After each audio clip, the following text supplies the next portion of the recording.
So you might think that astronauts are just floating around in space, gazing out at the bright twinkling stars and are just taking in the otherworldly view. To be fair, they do spend a lot of time staring up at the heavens, but that's not all they do. In reality, if you are an astronaut, flying to space is just the beginning of your mission. After having to live and experience the surreal, alien-like lifestyle, at the end of the day, what matters in every space mission is how to safely get back to Earth. After all, there is no place like home, right? Flying back home is not the same as boarding an airplane or landing on Mars or something like that. You are coming down on actual Earth. While it might sound kind of cool to just plummet through space until you hit solid ground and then walk away unscathed, it's actually pretty terrifying. There are all kinds of things that could go wrong during reentry. A malfunctioning spacecraft could mean burning up on reentry or worse. This is probably one of the most dangerous things an astronaut can do. But don't worry, there are also some cool things about landing. We're going to dig into some of those landing features today and find out how astronauts make it back home safely. This is the Soyuz spacecraft, used by Russia for more than 50 years now. It's considered to be the most reliable spacecraft ever built. 400 kilometers, or approximately 250 miles away from Earth, coming from the International Space Station, the astronauts aboard the Soyuz spacecraft looked down at Earth. The Soyuz is a vehicle in which cosmonauts and astronauts travel to and from the ISS. A Soyuz can transport 3 people and is similar to a lifeboat. The space station always has at least one Soyuz connected to it. Thus, in the case of an emergency, the crew could use the Soyuz to escape the space station and land back on Earth. The spacecraft is divided into 2 parts, the Soyuz capsule and the Soyuz rocket. The Soyuz rocket is atop the Soyuz capsule. 3 sections make up the capsule. The sections are also known as orbital, service, and descent modules. The orbital module is where the crew stays while they are in orbit. This also serves as the connection to the docking port on the ISS. It is similar in size to a large van. The service or propulsion module contains the engines that propel the spacecraft from its initial orbit to a higher or lower one. The majority of the vehicle's guidance, navigation, and computer systems are housed in this module. The descent capsule was specially designed with layers of heat shield to withstand the heat upon reentry. It houses the crew during launch and landing, and it has parachutes that help slow its descent so that it can land gently on solid ground rather than burn up in flames on impact with our planet's surface. Astronauts must train for their undocking and descent routines before flying back home. After the astronauts are aboard the Soyuz, and as soon as they are wearing their pressure suits, the journey to Earth starts. The process of undocking also begins, and the hooks holding the Soyuz to the International Space Station detach. The Soyuz is carefully separated from the space station by a system of springs.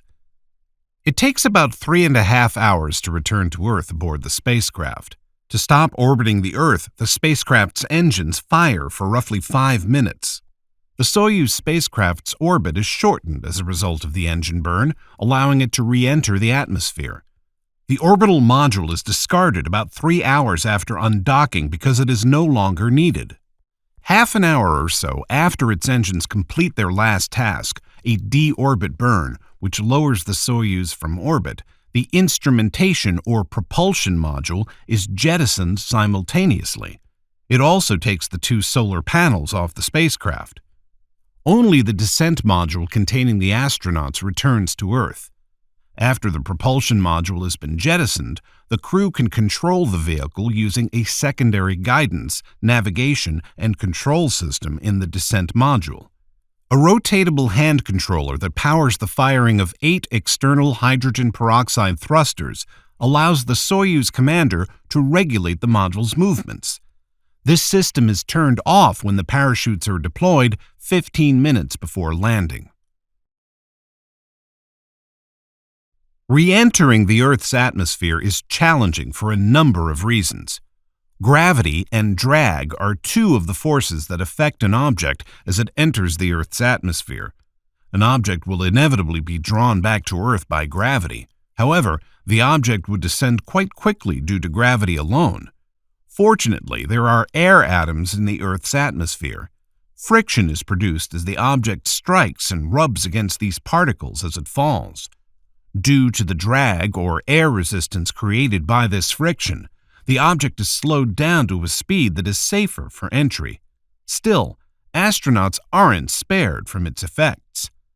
In addition, there is a crucial window of time when all ground and spacecraft connections are lost when a spacecraft like the Soyuz descent capsule leaves orbit and re-enters the atmosphere on its way to a landing location.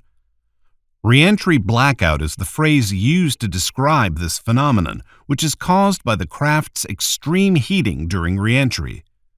3 hours after undocking, the Soyuz has lost 2/3 of its mass and is 400,000 feet above the Earth at the entry interface, where friction from the thickening atmosphere starts to heat its outer surfaces.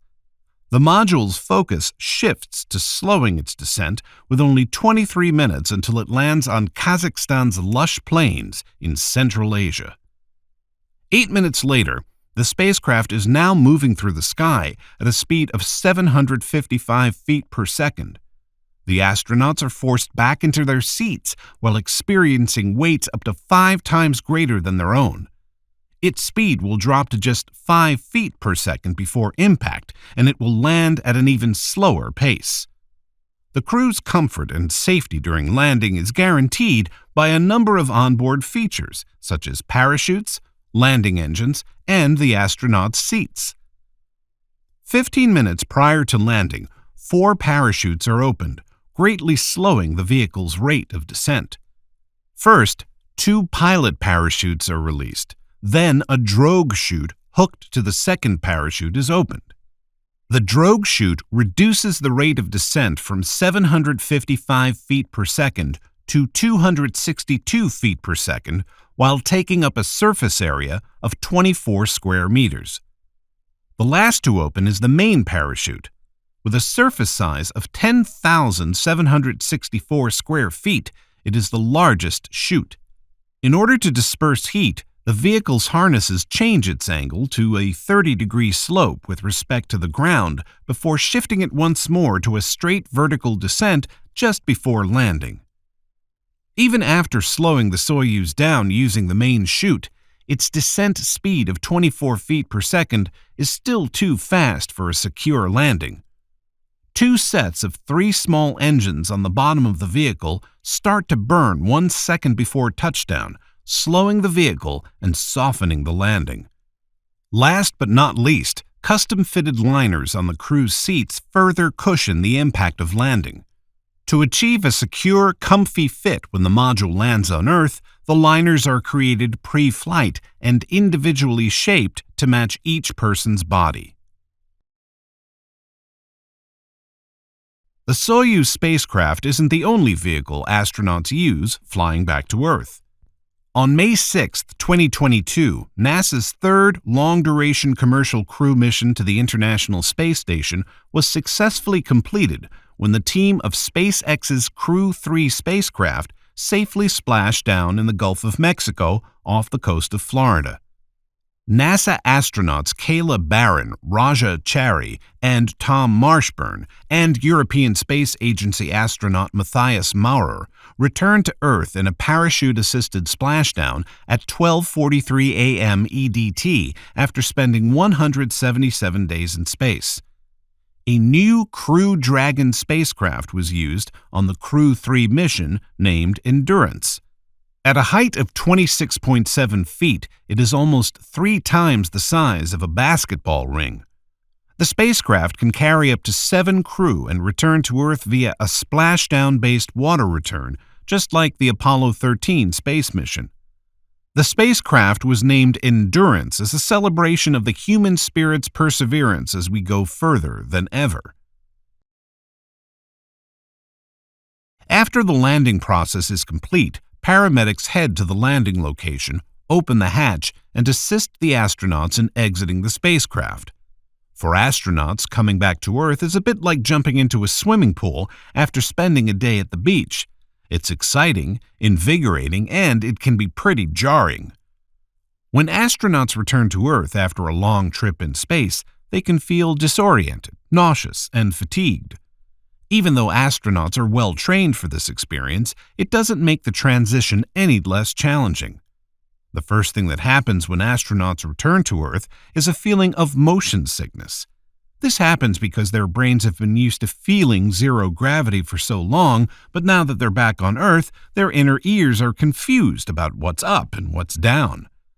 Astronaut Reed Wiseman described this in a video. Under me, now we got gravity, are like, oh no.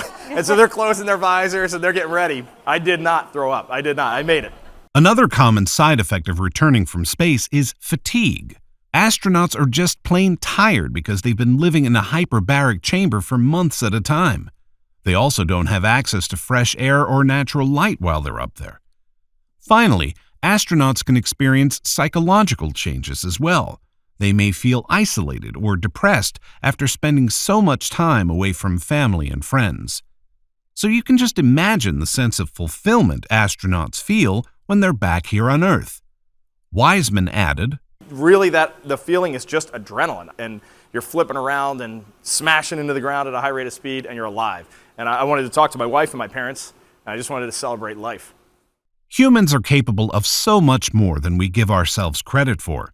The ability to travel to space and back to Earth just showcases the possibility of what humans can do. Astronauts have proven that it's possible to come back home from space, which means that we can only imagine what else humans will accomplish in the future. It's not a far-fetched dream to imagine that one day, space tourism will be a reality. Will you be up for adding space to your travel bucket list? Or would you rather explore the beauty of the Earth? What do you think? Let us know in the comments section.